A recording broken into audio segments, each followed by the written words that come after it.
Michael Reade on LMFM. Welcome back. An Irish mother whose children were abducted by their father in Egypt says the pain she has experienced over the last 2 years has been unthinkable. Mandy Kelly's sons, aged 5 and 3, were abducted by their father after the family travelled to Cairo for a holiday 2 years ago. The Dundalk woman has said the boys were forcibly taken from her care and she made the decision to return home due to concerns surrounding her safety. She's been fighting to get the boys back ever since, and last week a court in Cairo ruled that they should be returned to her. But there's a problem. They've gone missing with their father. And joining us this morning is Mandy Kelly. We're also joined by Miceal O'Hurley, Senior Mediator with the Munster Mediation Group. Mandy, to you first. Can you tell us what the up-to-date situation is? And thank you for joining us. Good morning, Alan, and many thanks once again for allowing me to share my story. So the update is, Alan, that I've been awarded custody in the Egyptian courts, and they have even ordered execution. They've granted me an execution order so that the boys should be immediately put in my care. But as you said, the unfortunate and tragic part of this whole story is the fact that my ex-partner has now gone missing with two children. Given your success in the court, were you therefore granted an arrest warrant should something like this happen? Unfortunately, I'm not really permitted to speak about this at the moment, yes. But the authorities nonetheless are pursuing your husband and the two boys as we speak. No, I must reiterate my appreciation to the Egyptian authorities for the rapid response, like as in I was able to gain custody and the execution order, like as in without... without much ordeal. Okay, we spoke, Mandy, I think it would have been a couple of days prior to Christmas last year, and we had this very conversation about you going to the courts and the prospects of you winning in the courts, which were pretty slim at the time, and I think you probably conceded as well that it wasn't going to happen. Why did it suddenly turn on its head? Why do you think they've made the decision in your favour? I think because they have noted the efforts that I have gone to and the fact that I have been reasonable to date, the fact that I have reached out to Islamic clerics in the region, the fact that I have given my ex-partner every opportunity to avoid any legal or criminal implications, and obviously I think it's very, very loud and clear that my children are at the centre of all of this. I absolutely love my children to bits, and I am prepared to do whatever it takes to ensure that my children can be put back in my care and get the life that they deserve back in Ireland. Am I correct in saying that there is a European arrest warrant out should he flee to Europe, that he can be detained? Is that still in play? Yes, it is, but I must point out that very recently an offer was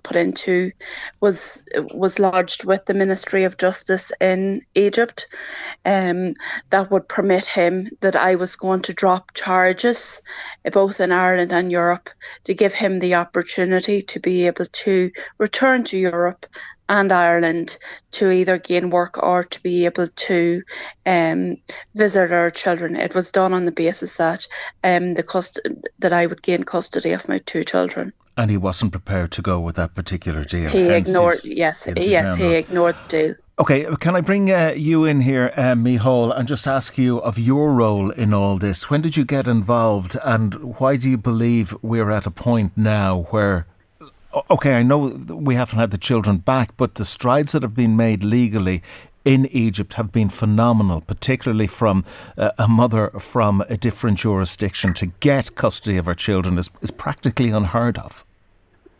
Well, Alan, thanks for having me on. These things are always complicated because you have a child in a country of a different jurisdiction with different laws and different authorities, a mother here in Ireland.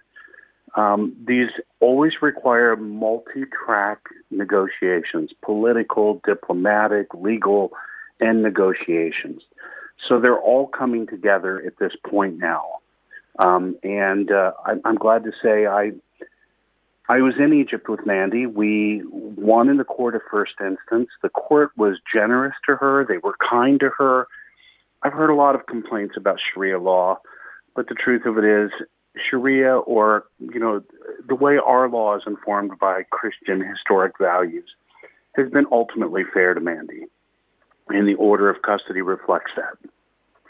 How do you feel? How much persuasion do you feel that was put on them as a result of politics in this country? Because I know there was a lot of lobbying going on in Ireland to try and get this expedited.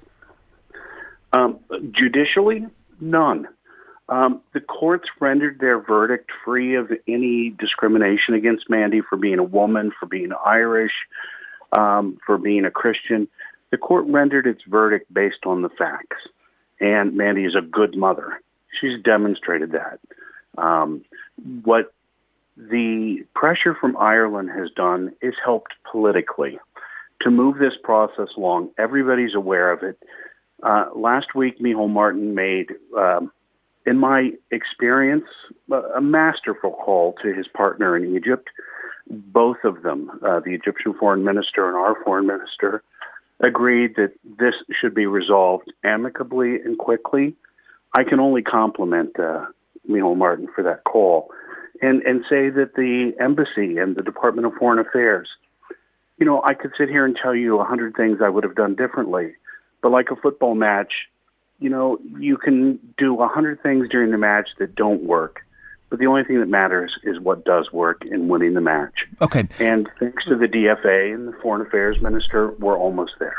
Okay, well, we are almost there, and Mandy, for obvious reasons, was reluctant to tell us what is underway at the moment in terms of the security forces in Egypt to track down the children. But are you happy that the full weight of the police force or other agencies are now pretty much focused on getting the boys? The problem has never been Egypt. The problem has always been the father who absconds from the law, hides the children.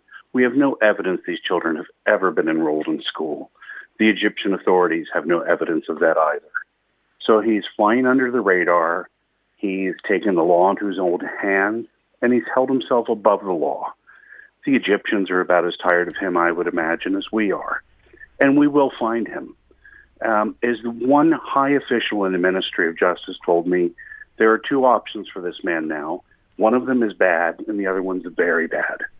So he can either bring the children in and do the right thing and hope for mercy, or he can force the Egyptian government and us to continue to pursue him with the full weight of the law.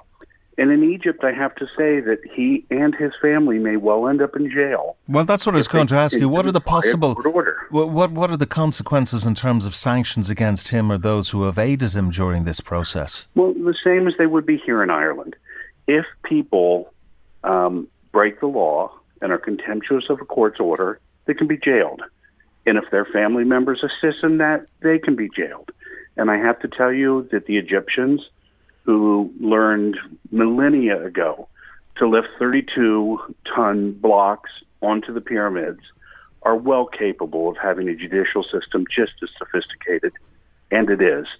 They will pursue this man, they will find him, and justice will be done. So you are satisfied on the basis of your own experience that ultimately Mandy will get her sons back at some point? I do have every belief that the Egyptian government, from the ambassador here in Ireland to the ministers in Egypt to the policemen on the street, will do everything they can, and they have been doing everything they can to bring these children safely home to their mother. There's a court order, and Egypt is a land of law and order, just like Ireland. Mandy, can I ask you... It's been a very, very long, arduous and emotional fight for you.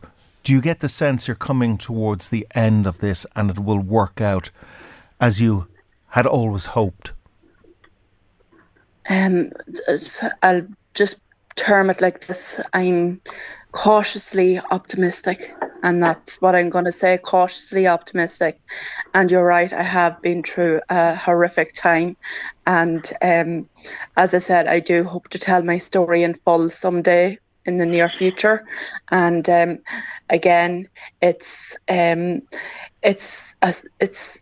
bringing the circle together. I'm very, very thankful. I have an amazing mediator on my case, Dr. Miceal O'Hurley.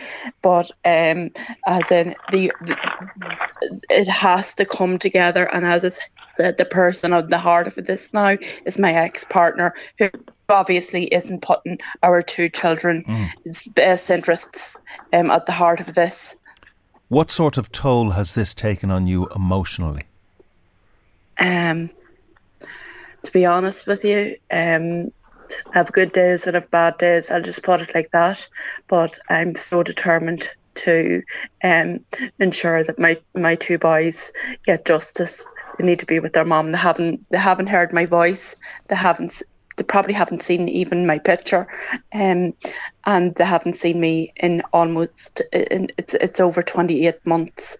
So it's time for this horrific case to end. Micheál, can I just bring you in finally and ask you, from your perspective following this and being involved in it, what level of interaction are you having with the authorities over there? Do you feel that you're being kept up to date when required in relation to developments? I am in daily contact from the highest levels of government to the transactional level on the street with the police. And I have every confidence that the embassy, who continues to be daily involved, keeps me informed as well. So I'm confident we have real-time information. The only issue is finding this man, the children, and bringing them home to their mother. OK, we leave it there. Miceal O'Hurley, Senior Mediator with the Munster Mediation Organisation, and Mandy Kelly. Thank you both for joining us this morning. Michael Reade on LMFM.